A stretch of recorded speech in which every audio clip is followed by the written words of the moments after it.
Hello students, class 9th chapter 8 motion. In the previous video you studied about physical quantities, scalar quantities and vector quantities. Today we will discuss two major physical quantities which are distance and displacement. Physical quantity वो होती हैं जिनको हम major कर सकते हैं. तो first distance. What is distance? Distance is the total path length covered by an object. कोई ऑब्जेक्ट अगर स्ट्रेट लाइन में जा रहा है या किसी भी तरह से जा रहा है तो जितनी वो एक्चुअल में टोटल पाथ का मतलब रास्ता, जितनी भी पाथ लेंथ को कवर करेगा उसे हम कहेंगे डिस्टेंस. ठीक है. अब जो डिस्टेंस है इसको हम मीटर में भी ले सकते हैं, किलोमीटर में भी, और अगर और छोटा है तो हम इसको सेंटीमीटर में भी ले सकते हैं. मान लो ये कोई ऑब्जेक्ट है. ठीक है. It starts from a point O. तो ओ हो गया ओरिजिन और it will be called reference point. An object moves from O to C. O से स्टार्ट करता है और C तक वो ट्रेवल करता है. तो total path length covered from O to C कितना आया? ये 25 किलोमीटर. तो डिस्टेंस कवर्ड हो गई 25. Now let the object moves from O to A. O से स्टार्ट करता है और ए तक जाता है.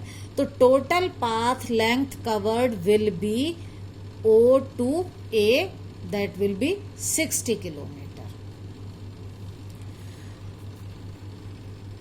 अब थोड़ा सा हम डिस्प्लेसमेंट को भी देखते हैं.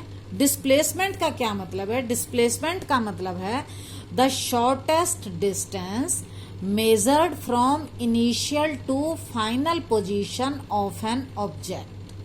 मतलब जहां से ऑब्जेक्ट ने स्टार्ट किया वो थी इसकी initial position.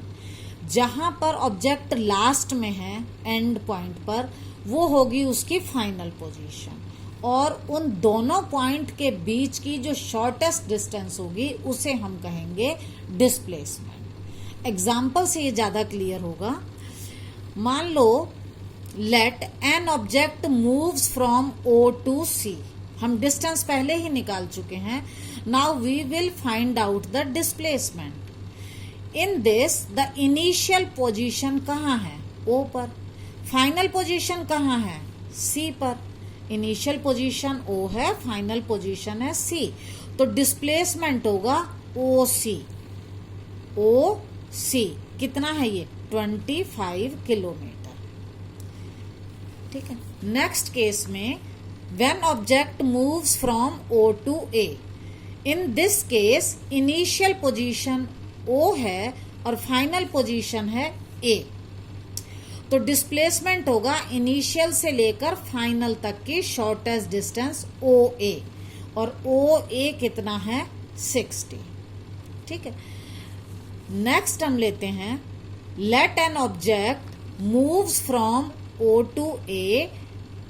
O to A and then back to B.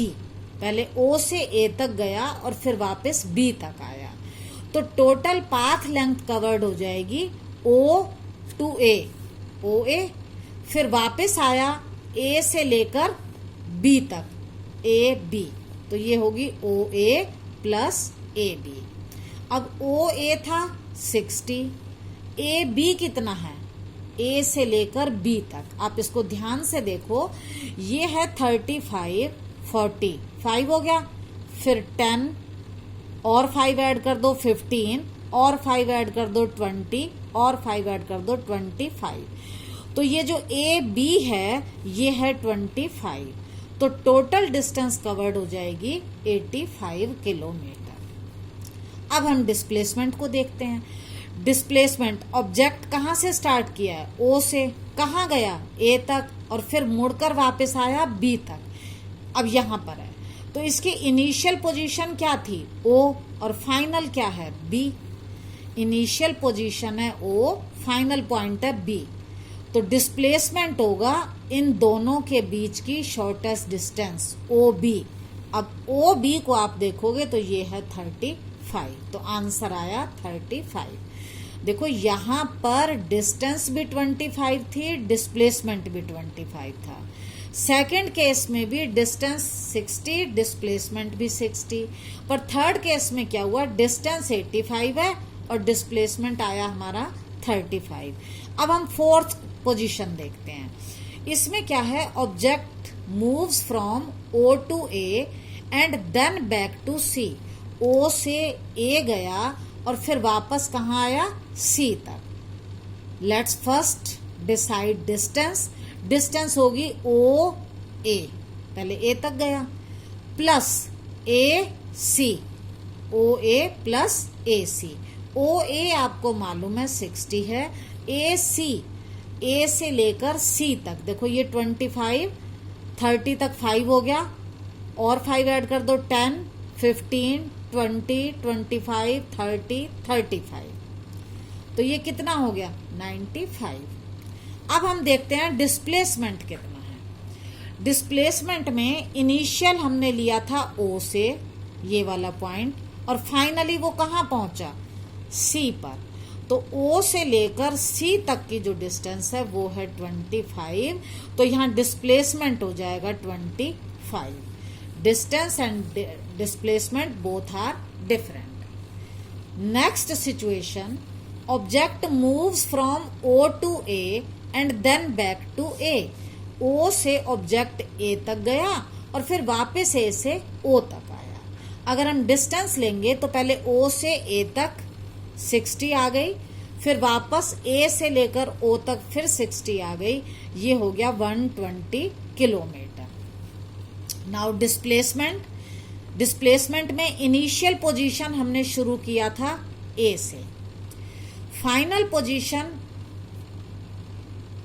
ये O है, और फाइनल पोजीशन फिर वापस O तक आ गई। तो जो इनिशियल पोजीशन थी फाइनल पोजीशन भी वही है। ये ऑब्जेक्ट O से A गया और फिर ये वापस O पर ही आ गया। जहां इनिशियल पोजीशन थी वहीं पर इसकी फाइनल पोजीशन है। तो अब यहां पर जो डिस्प्लेसमेंट होगा वो हम कैसे निकालते हैं, फाइनल पोजीशन O और इनिशियल पोजीशन वो भी O और O के बीच में तो कोई डिस्टेंस ही नहीं है, तो यहां आएगा ये 0। डिस्प्लेसमेंट हो गया 0, डिस्टेंस थी 120। तो इससे हमें पता लगा कि when final position of an object coincides with its initial position, अगर फाइनल पोजीशन वही हो जो इनिशियल थी तो डिस्प्लेसमेंट क्या होता है, 0। फॉर एग्जाम्पल, अगर हम क्रिकेट की पिच लेते हैं, मान लो इसके बीच की ये डिस्टेंस है 20 मीटर, यहाँ पर बैट्समैन खड़ा है, यहाँ बॉलर खड़ा है। बैट्समैन ने मान लो 2 रन लिए दौड़कर, 1 और यहाँ आया 2, तो कितनी डिस्टेंस कवर की, 20 एंड 20 40। अब ये वापस यहाँ आ गया। अगर हम डिस्प्लेसमेंट पूछेंगे तो डिस्प्लेसमेंट होगा 0, क्योंकि इसकी इनिशियल पोजीशन भी यही है और फाइनल पोजीशन भी यही थी, तो यहाँ डिस्प्लेसमेंट हो जाएगा 0। एक और एग्जाम्पल लेते हैं। ये कोई सर्कुलर पार्क है जिसका रेडियस है 7 मीटर। किसी ने यहां से राउंड लगाना O से शुरू किया और इसके चारों तरफ एक रिवॉल्यूशन कंप्लीट किया, एक राउंड उसने पूरा किया, तो कितनी डिस्टेंस कवर की। देखो आपको मालूम है मैथ में कि ये वाली जो डिस्टेंस होती है इसको हम बोलते हैं सरकमफेरेंस, और सरकमफेरेंस का फॉर्मूला होता है 2 पाई r। 2 पाई की वैल्यू 22/7 और r ये रेडियस होता है, ये है 7। तो उसने कितनी डिस्टेंस कवर करी, 7 से 7 कैंसिल, 22 को 2 से मल्टीप्लाई करेंगे 44, तो डिस्टेंस कवर्ड हो जाएगी 44 मीटर। अब हम डिस्प्लेसमेंट देखते हैं। डिस्प्लेसमेंट कितना होगा, उसने O से स्टार्ट किया था, पूरा रिवॉल्यूशन लिया, वापस O पर आ गया, तो यहां पर initial position coincides with the final position, therefore displacement is 0। Is it okay, displacement में be 0। Next, distance is a scalar quantity. Scalar का मतलब है इट हैज ओनली मैग्नीट्यूड, सिर्फ इसमें मैग्नीट्यूड होता है, देयर इज नो डायरेक्शन।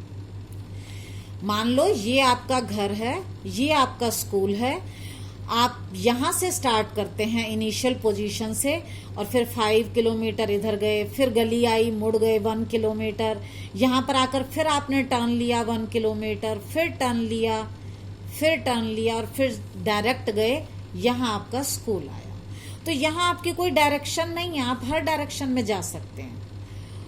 तो ये होगी डिस्टेंस। डिस्टेंस होगी ओ से लेकर ए तक 5, फिर ए बी 6 हो गई, 7, 8, 9 एंड 6, 15 किलोमीटर।